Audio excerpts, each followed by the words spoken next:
मोदी काल के इतिहास में ऐसा पहली बार हुआ कि ईडी रेड मारने वाली थी और किसी नेता ने पहले ही भविष्यवाणी कर दी।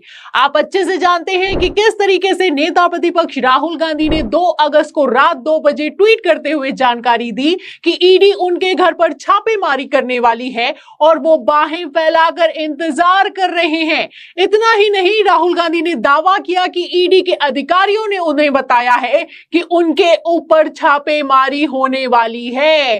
तो 2 अगस्त को तो नहीं, लेकिन हाँ 11 अगस्त को खबर निकलकर सामने आई कि राहुल गांधी को नोटिस जाएगा, राहुल गांधी पर छापेमारी होगी, राहुल गांधी से पूछताछ की जा सकती है। खबर निकलकर सामने आई, बिग ब्रेकिंग चलाई गई। अब ऐसे हालातों में सवाल यह खड़ा होता है कि अगर राहुल गांधी पर छापेमारी होने वाली है तो अभी तक ये छापेमारी क्यों नहीं हुई है?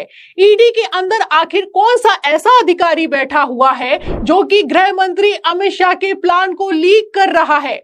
आपको बता दें कि इसके पीछे कौन है और क्या है, इसका जवाब निकलकर सामने आ गया है। ईडी के अधिकारी का बयान निकलकर सामने आ गया है जो कि बड़ा खुलासा है और लगातार ये खुलासा सोशल मीडिया पर वायरल हो रहा है। तो फिलहाल ईडी के अधिकारी ने क्या कह दिया है आपको बयान सुनाएंगे, लेकिन उसके पहले राहुल गांधी ने कैसे ईडी के अधिकारी को खुली चुनौती दी है या फिर यूं कहें खुली धमकी दी है, छोटा सा बयान है, ध्यान से सुनिए। अगर ये इंस्टीट्यूशंस अपना काम करते, अगर सीबीआई अपना काम करती, ईडी अपना काम करती, तो ये नहीं होता। तो उनको ये भी सोचना चाहिए, ये वो सब कर रहे हैं, कि किसी ना किसी दिन बीजेपी की सरकार बदलेगी और फिर कार्रवाई होगी, और ऐसी कार्रवाई होगी कि मैं गारंटी कर रहा हूं ये फिर से कभी नहीं हो। तो सुना आपने कि किस तरीके से पहले तो राहुल गांधी ने भविष्यवाणी की ईडी को लेकर और उसके पहले ही ईडी सीबीआई को खुली धमकी देने का काम किया है। राहुल गांधी का कहना है कि ईडी सीबीआई ये याद रखे कि एक दिन मोदी सरकार बदलेगी और जिस दिन ये सरकार बदलेगी उस दिन ऐसी कार्रवाई होगी कि ये सब फिर कभी नहीं होगा। आप देख सकते हैं कि राहुल गांधी फुल फॉर्म में दिखाई दे रहे हैं। ऐसे हालातों में ईडी की हालत खराब दिखाई दे रही है। दावा यह किया जा रहा है कि आदेश निकलकर सामने आया है कि राहुल गांधी पर रेड करनी है, राहुल गांधी को गिरफ्तार करना है, लेकिन ईडी ने हाथ खड़े कर दिए हैं क्योंकि ईडी फुल ऑन बेइज्जत हो रही है और कहीं और नहीं हो रही है बल्कि सुप्रीम कोर्ट में हो रही है।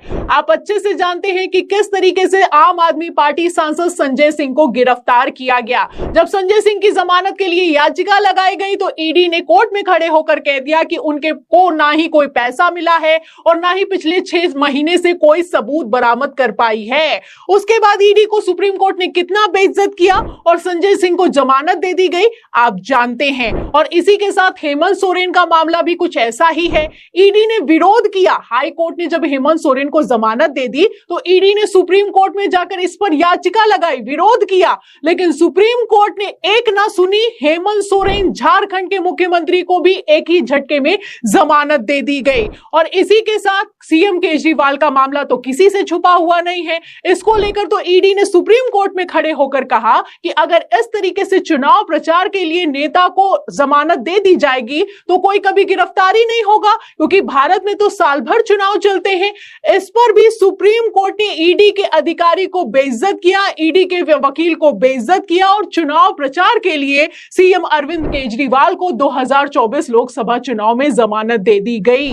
और सबसे लेटेस्ट मामला तो आप जानते ही हैं कि मनीष सिसोदिया को रिहाई दी गई, जमानत दी गई और इस जमानत के साथ ही ईडी को बेइज्जत किया गया, लताड़ लगाई गई, फटकार लगाई गई। कोर्ट ने साफ साफ कह दिया कि आप लोग इस तरीके से सांप सीढ़ी का खेल नहीं खेल सकते हैं, इस तरीके से लोगों को गिरफ्तार नहीं कर सकते हैं, नियम कायदे कानून की धज्जियां नहीं उड़ा सकते हैं। उनका मौलिक अधिकार है कि उनको जमानत दी जाए। और जिस तरीके से आप लोग ट्रायल चला रहे हैं इसमें तो ऐसा लग रहा है कि आपका ट्रायल तो कभी खत्म ही नहीं होगा।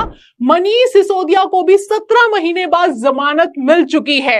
अब ऐसे में आप अंदाजा लगा सकते हैं कि कितना ईडी बेइज्जत हो रही है, सुप्रीम कोर्ट में हो रही है, धज्जियां उड़ाई जा रही हैं, सोशल मीडिया पर मजाक बनाया जा रहा है। ऐसे हालातों में ईडी के अधिकारियों ने हाथ खड़े कर दिए हैं। आपको बता दें तैयारी तो थी कि राहुल गांधी पर 4 तारीख या फिर 5 तारीख को रेड की जाए, लेकिन राहुल गांधी ने पहले ही इस बात को लीक कर दिया। दावा यह किया गया कि ईडी के अधिकारी ने ही उनको बताया है कि उन पर रेड होने वाली है। प्लान तो था कि राहुल गांधी पर भी रेड की जाएगी, लेकिन ईडी के अधिकारियों ने हाथ खड़े कर दिए हैं।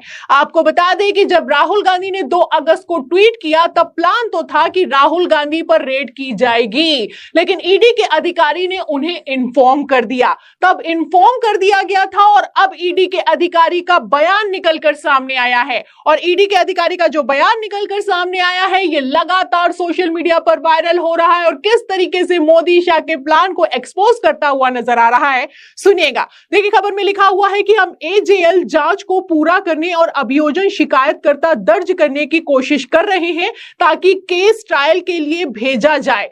राहुल गांधी समेत इससे जुड़े सभी लोगों को जल्दी बुलाया जा सकता है। हालांकि अब तक ये साफ नहीं हुआ है कि केंद्रीय जांच एजेंसी कांग्रेस की पूर्व राष्ट्रीय अध्यक्ष सोनिया गांधी को भी तलब करने पर विचार कर रही है या फिर कि नहीं कर रही है। अब इससे आप अंदाजा लगा सकते हैं, ईडी के अधिकारी बाकायदा बयान देते हुए नजर आ रहे हैं। लगातार खबरें चलाई जा रही हैं। पहले तो राहुल गांधी ने कहा कि उनको फोन किया गया है और अब आप देख सकते हैं कि ईडी के अधिकारी का बयान सोशल मीडिया पर वायरल हो रहा है। ऐसे में क्या खेल चल रहा है ये अपने आप में एक्सपोज होता हुआ नजर आ रहा है। राहुल गांधी की लोकप्रियता लगातार बढ़ती जा रही है और इसी लोकप्रियता से भारतीय जनता पार्टी बौखला रही है। आप अच्छे से जानते हैं कि जो 13 सीटों पर उपचुनाव हुए उसमें भारतीय जनता पार्टी की हालत खराब हो गई। ऐसे में जो विधानसभा चुनाव होने वाले हैं उन राज्यों में भी बीजेपी की हालत खराब दिखाई दे रही है।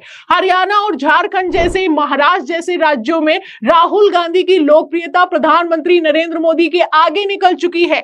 आप सर्वे भी देख सकते हैं, महाराष्ट्र में आप देख सकते हैं कि राहुल गांधी की लोकप्रियता मोदी से ज्यादा है। वहीं हरियाणा का भी यही हाल दिखाई दे रहा है। महाराष्ट्र को लेकर आप जानते हैं कि भारतीय जनता पार्टी का हाल लोकसभा चुनाव में कितना खराब हुआ। 2014 और 2019 में 41 सीटें जीतने वाली भारतीय जनता पार्टी 2024 में 18 सीटों पर सिमट गई। अब वही कुछ विधानसभा चुनावों में भी होता हुआ नजर आ रहा है। महाराष्ट्र भारतीय जनता पार्टी के लिए नाक का सवाल है। आप अच्छे से जानते हैं कि किस तरीके से तोड़ फोड़ कर अपनी सरकार बनाई है। ऐसे में विधानसभा चुनाव अगर बीजेपी हार जाएगी तो कितना बुरा हाल होगा आप अंदाजा लगा सकते हैं। वैसे मैं आपको बता दूं कि राहुल गांधी को गिरफ्तार करने की खबरें वायरल तो हो रही हैं, लेकिन राजनीतिक विश्लेषकों का कहना है कि अभी राहुल गांधी को मोदी शाह गिरफ्तार करने की गलती नहीं करेंगे, क्योंकि विधानसभा चुनाव होने वाले हैं और इसके पहले अगर राहुल गांधी को गिरफ्तार करने का रिस्क लिया गया तो मोदी का राजनीतिक करियर खत्म हो सकता है। तो राहुल गांधी पर रेड तो हो सकती है, लेकिन राहुल गांधी की गिरफ्तारी अभी नहीं हो सकती है। तो फिलहाल इस पूरी खबर पर, राहुल गांधी के बयान पर, ईडी के अधिकारी के बयान पर, मोदी शाह के प्लान पर और इसी के साथ राहुल गांधी की रेड पर, राहुल गांधी की भविष्यवाणी पर आपको क्या लगता है? क्या राहुल गांधी को डराने की कोशिश की जा रही है? और ये सब डराने से क्या राहुल गांधी डरने वाले हैं?